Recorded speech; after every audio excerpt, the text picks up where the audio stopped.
आऊज़ु बिल्लाहि मिनश शैतानिर रजीम। बिस्मिल्लाहिर्रहमानिर्रहीम। अल्लाहुम्मा सल्लि अला सय्यदना मौलाना मुहम्मदिन व अला आलिहि व सहबिहि व बारिक वसल्लम। तमाम तारीफ़ें रब्बुल इज़्ज़त की हैं जो तमाम जहानों को पालने वाला है। मैं हूँ हकीम आमिर शहज़ाद डस्का से।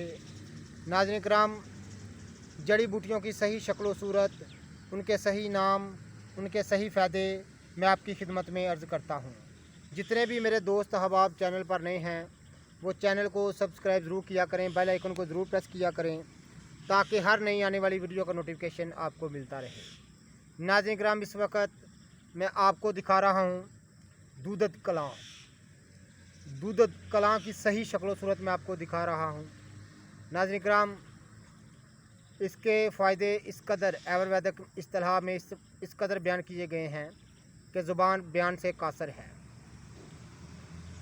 बहुत सी अमराज के दफिया के लिए इसको आयुर्वेदिक में ख़ास अहमियत हासिल है।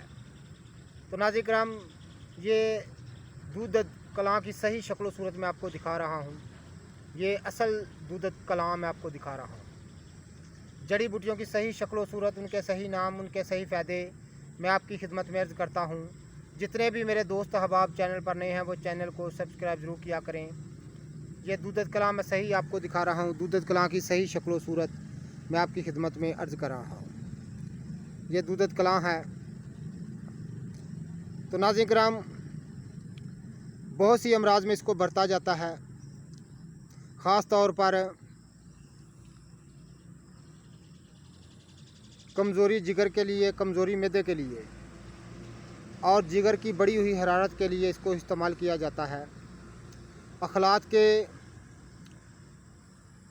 ये तमाम अखलात को साफ़ करती है और इनको इत्तेदाल पर लाती है। तो नाज़रीन किराम, वैदिक इस्तिलाह में इसको बेशुमार पर अमराज पर बरता जाता है, जैसे बवासीर, खूनी सहाल, खूनी बवासीर और पेचे जैसी नामराज बीमारियों में इसको बरता जाता है। इसका सफ़ूफ खुशकशुदा 4 रत्ती से 1 माशा तक इस्तेमाल किया जाता है। ये दूधद कलां की सही शक्ल सूरत में आपको दिखा रहा हूँ। जितने भी मेरे दोस्त अहबाब चैनल पर नए हैं वो चैनल को सब्सक्राइब ज़रूर किया करें, बेल आइकन को ज़रूर प्रेस किया करें। ये असल दूधद कलां मैं आपको दिखा रहा हूँ। जड़ी बूटियों की सही शक्ल सूरत, उनके सही नाम, उनके सही फ़ायदे मैं आपकी खिदमत में अर्ज़ करता हूँ।